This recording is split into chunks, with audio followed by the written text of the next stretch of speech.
ಒಂದು ಕ್ಷಣ ಹೀಗೆ ಯೋಚನೆ ಮಾಡಿ. ನಮ್ಮ ಜೀವನ ಒಂದು ಕಂಪ್ಯೂಟರ್ ಪ್ರೋಗ್ರಾಂ ತರಹ ಇದ್ರೆ ಹೇಗಿರುತ್ತೆ?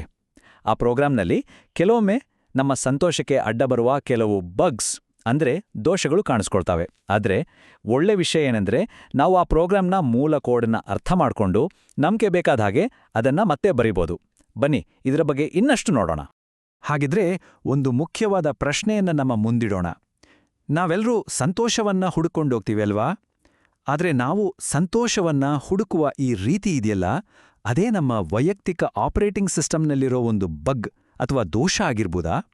ಇದೊಂಥರ ಆಳವಾಗಿ ಯೋಚನೆ ಮಾಡಬೇಕಾದ ವಿಷಯ. ಹೌದು, ಆ ಪ್ರಶ್ನೆಗೆ ಉತ್ತರ ಹುಡುಕ್ತಾ ನಾವು ಮೊದಲ ಭಾಗಕ್ಕೆ ಬಂದಿದ್ದೀವಿ. ಇದನ್ನ ಸಂತೋಷದ ದೋಷ ಅಂತ ಕರೆಯೋಣ. ನಮ್ಮಲ್ಲಿ ಆಗಾಗ ಕಾಣಿಸ್ಕೊಳ್ಳುವ ಅತೃಪ್ತಿ, ಸಂಕಟ, ಒಂಟಿತನ ಇದೆಲ್ಲ ಈ ದೋಷದ ಲಕ್ಷಣಗಳು.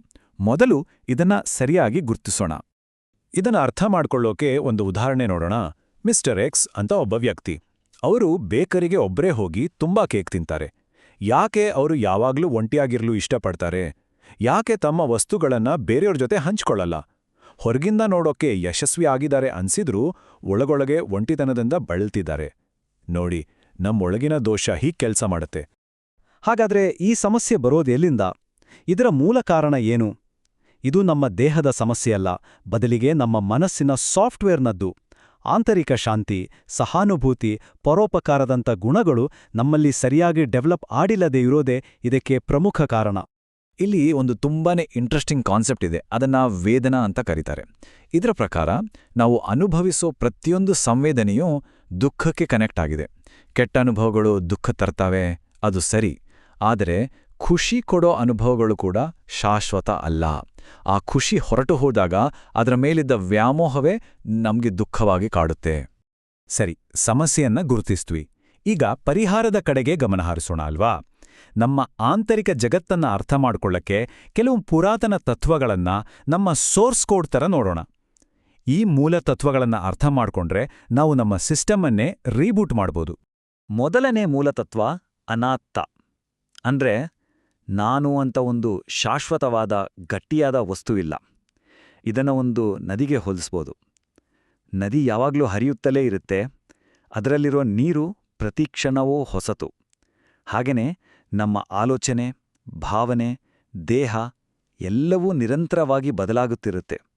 ಹಾಗಾಗಿ ನಾನು ಅನ್ನೋದು ಸ್ಥಿರ ಅಲ್ಲ, ಅದೊಂದು ನಿರಂತರ ಪ್ರಕ್ರಿಯೆ. ಎರಡನೇ ಪ್ರಮುಖ ತತ್ವ ಅನಿತ್ಯ.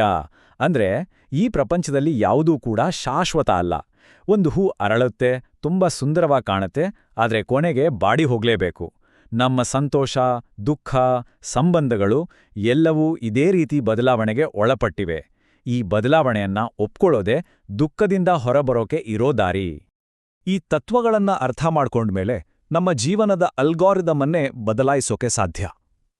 ನಮ್ಮ ಗುರಿಗಳನ್ನ ಸ್ವಾರ್ಥದಿಂದ ಸಂಪರ್ಕ ಮತ್ತು ಪರೋಪಕಾರದ ಕಡೆಗೆ ಹೇಗೆ ಬದಲಾಯಿಸಬಹುದು ಅಂತ ಈಗ ನೋಡೋಣ. ಈ ಒಂದು ಮಾತು ಕೇಳಿ ಇದು ನಮ್ಮ ಯೋಚನಾ ಲಹರಿಯನ್ನೇ ಬದಲಾಯಿಸಬಹುದು.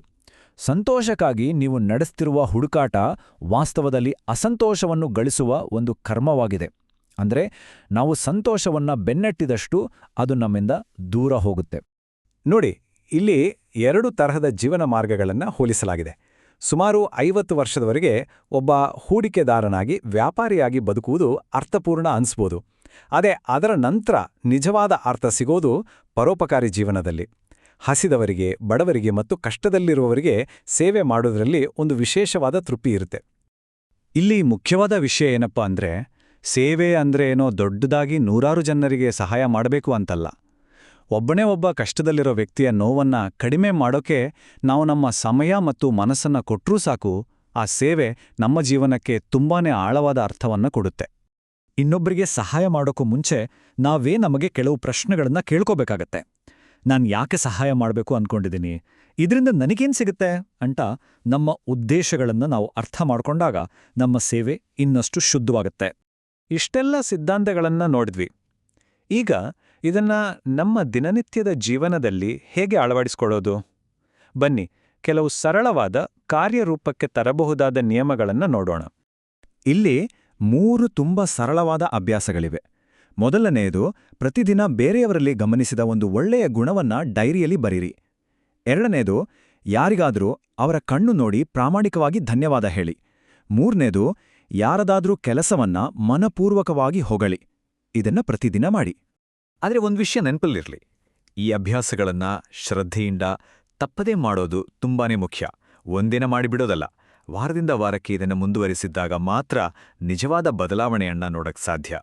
ಸರಿ, ನಾವೀಗ ನಮ್ಮ ಚರ್ಚೆಯ ಕೊನೆಯ ಹಂತಕ್ಕೆ ಬಂದಿದ್ದೇವೆ. ಈ ಎಲ್ಲ ಹೊಸ ಸುಧಾರಿತ ನಿಯಮಗಳನ್ನ ನಮ್ಮ ಜೀವನದಲ್ಲಿ ಅಳವಡಿಸಿಕೊಳ್ಳುವ ಶಕ್ತಿ ನಮ್ಮ ಕೈಯಲ್ಲೇ ಇದೆ. ಕೊನೆಗೆ ಎಲ್ಲದರ ಸಾರಾಂಶ ಈ ಒಂದು ವಾಕ್ಯದಲ್ಲಿದೆ. ಇದೆಲ್ಲವೂ ನಮ್ಮ ಮೆದುಳನ್ನು ಬದಲಾಯಿಸುವುದರ ಬಗ್ಗೆ, ಬೇರೇನೂ ಅಲ್ಲ. ನಿಜವಾದ ಬದಲಾವಣೆ ಅನ್ನೋದು ಹೊರಗಡೆಯಿಂದ ಬರೋದಲ್ಲ. ಅದು ನಮ್ಮ ಮನಸ್ಸನ್ನು ಮತ್ತು ನಮ್ಮ ಆಲೋಚನಾ ಕ್ರಮವನ್ನು ಬದಲಾಯಿಸುವ ಒಂದು ಆಂತರಿಕ ಪ್ರಕ್ರಿಯೆ. ನೋಡಿ, ಈ ಜೀವನದ ಕೋಡ್ ಓಪನ್ ಸೋರ್ಸ್ ಇದ್ಹಾಗೆ, ಅದು ಎಲ್ರಿಗೂ ಸಿಗುತ್ತೆ. ಈಗ ನಿಮ್ಮ ಜೀವನದ ಕೋಡ್ನಲ್ಲಿ ನೀವೇನ್ ಬರೀತೀರಾ?